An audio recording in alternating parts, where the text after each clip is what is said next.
फिर से लोकसभा चुनाव का शंखनाद हो चुका है, महाकुंभ लग गई है और इस बीच हर पार्टी अपनी अपनी घोषणा पत्र जारी कर रही है। महंगाई रोजगार के मुद्दे पर सभी लोग अपने तरह तरह की बात करते हैं, लेकिन ये हर बार देखा गया है कि कहीं न कहीं रोजगार और महंगाई से लोग जूझ रहे हैं और इसकी हमेशा चर्चा होती रहती है। और आज भी युवाओं को टारगेट किया जाता है रोजगार के मुद्दे पर, लेकिन युवा आज भी भटक रहे हैं। हमारे बीच कई लोग हैं, आज इनसे हम जानना चाहते हैं कि आज अभी लोकसभा का चुनाव आ गया है, आप सभी युवा हैं, कैसे आप देखते हैं इसे चुनाव? कैसे देखते क्या है, जब भी लोकसभा चुनाव आती है नेता लोग आते हैं, कई तरह के लुभावना प्रस्ताव देते हैं और चुनाव के बाद भी शांत हो जाते हैं। यही बहुत पहले से चलती आ रही है और हम लोग हैं जो युवा लोग हैं जो वो बहुत सालों से तैयारी करते हैं, एग्जाम देते हैं। एग्जाम कोई साल में एक दो लेती है, लेने के बावजूद भी वो एग्जाम लीक हो जाता है, बेरोजगारी का दर है, यही सब चलते आ रहा है। और ये इससे हम लोग बहुत बोला जाता है, कहा जाता है, जैसे हम लोग बहुत सालों से प्रिपरेशन कर रहे हैं, प्रिपरेशन करने के बाद कई सारी वैकेंसी नहीं आती है, जिसके कारण हम लोग का एज भी बढ़ जाता है और घर से भी प्रेशर आती है और हम लोग को फिर लास्ट में कहीं ना कहीं रोजगार के लिए कहीं भटकना पड़ता है। अच्छा, तो रोजगार जब नहीं मिलती है और सरकार की घोषणा पत्र में रहती है, सरकार चुनाव के समय आते हैं और आपको बड़ा लुभावना बताते हैं कि नहीं, निश्चित तौर पर आपके जो चीज है उसे हम पूरा करेंगे। जी, ये कि जब भी उनको सिर्फ वोट चाहिए, हम लोग के लाइफ कैसे चल रहा है कैसा नहीं चल रहा है उन लोग को उन लोग से कोई मतलब नहीं है। बस उन लोग को आना है, बस एक झूठा वादा कर देना है कि हम वैकेंसी देंगे, रोजगार देंगे, और ये लोग कुछ देते नहीं है। चलिए, क्या नाम है आपका? मेरा रोशन कुमार।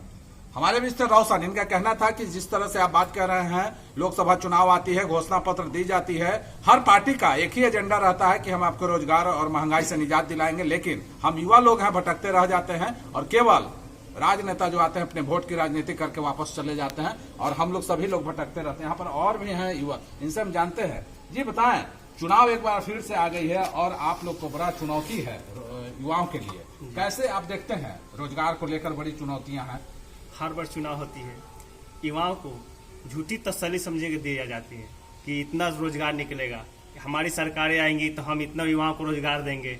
युवा उसी चक्कर में रह जाते हैं कि चलिए अगला सरकार आएगी तो हमें रोजगार देगी, लेकिन जब सरकारें बनती है ठीक ना, तो इस पर कोई सुनने वाला नहीं होता है और हम लोग दर पर दर भटकते रहते हैं। हम लोग कई तरह के डिग्री लिए हुए हैं, लेकिन अभी तक रोजगार की कोई उम्मीद नहीं है कि रोजगार आ जाएगा या कल आएगा।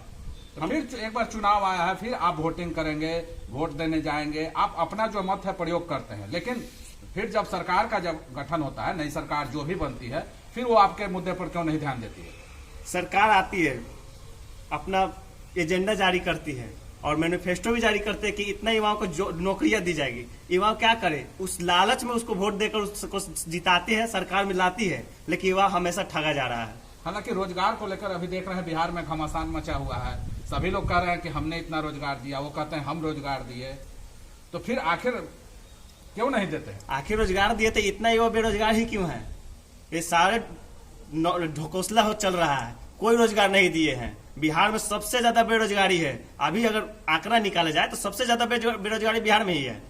केंद्र और बिहार दोनों जो है, अभी देख लीजिए, अभी घमासान मचा हुआ है कि हम भी 40 सीट लेके आएंगे, इंडिया गठबंधन कहती है कि हम भी 40 सीट लेके आएंगे, बीजेपी कहती है हम भी 40 सीट लेंगे बिहार में। अब ये देखिए, इसके लिए घमासान मचा हुआ है, लेकिन युवाओं के लिए, रोजगार के लिए किसी पे अभी नहीं है कि हम हर इतने जितने भी हमारे यहाँ बेरोजगार हैं उन्हें सबको रोजगार देंगे। देखिए, यहाँ पे दो सरकारें चल रही है, एक इंडिया गठबंधन है, एक एनडीए। एनडीए लड़ेगी क्या, अपना मंदिर पे धर्म पे मुद्दा लड़ाएगी, और यहाँ पे सरकारें क्या हिंदू और मुसलमान करके लड़ेगी, और हम लोग का क्या होगा, बेरोजगार हम लोग रह जाएंगे। युवा हमेशा इसी में ठगा जा रहा है। तो फिर आप लोग ध्यान क्यों नहीं देते? आपका परिवार कैसे चलेगा? हम लोग का परिवार किसी तरह चल रही है। हम लोग एक आशा लगाए हुए हैं कि कोई सरकारें आएगी, हम लोग को नौकरियों का बम्पर भर्ती निकालेगी और हमें नौकरी मिलेगी। कई तरह के डिग्रियां लेकर हम लोग दर बदर भटक रहे हैं, कोई नौकरी नहीं आ रही है। अभी देखिए, रेलवे का आता है फॉर्म, रेलवे का 4-4 साल 5-5 साल होता है हर साल, और रेलवे का अगर निकाला जाए आंकड़ा तो रेलवे अभी तक क्या है, बहुत सारे रिक्तियां खाली है जो अभी भरना बाकी है, लेकिन ये लोग निकालेंगे नहीं, निकालेंगे चुनाव के वक्त निकालेंगे, 2-4 हजार निकालेंगे, युवाओं को तसल्ली दी जाएगी कि हमारी सरकार ने जॉब दे रही है, लेकिन कुछ नहीं हो पा रहा है। रैली में भी बुलाया जाता है, रैली में भी बुलाया जाता है ताकि आप लोग आइए, ठीक ना, आपका मुद्दा रखा जाएगा, लेकिन कोई सुनता नहीं है, ना हो पाता है। इतने दिन से आप देख रहे हैं, कई चुनाव भी आपने देखा है, अभी तक युवा जो है वहीं के वहीं है और नेता जो है आगे बढ़ रहा है। बस हमेशा कहा जाता है कि गरीबों का मसीहा, युवाओं का मसीहा, युवाओं का काम किया जाएगा, लेकिन युवाओं का कुछ काम नहीं हो रहा है। सिर्फ युवा से वोट लिया जा रहा है, किसी तरह ठग कर उनसे वोट ले लिया जा रहा है। चलिए देख लीजिए, हमारे बीच थे नरेंद्र, इनका कहना था कि वोट की राजनीति चलती रहेगी और हमेशा आते हैं, हम लोग को ठगा जाता है, युवाओं को ठगा जाता है, और कभी हम युवाओं के प्रति जिस तरह से हैं तो 40-40 की बात की जा रही है, लेकिन युवाओं को रोजगार देने के लिए कहीं बात नहीं की जा रही है। और आज जिस तरह की स्थिति बनी है बिहार हो या पूरे देश में, आज भी युवा जो है रोजगार के लिए संघर्ष करते नजर आ रहे हैं। पटना से नवीन कुमार।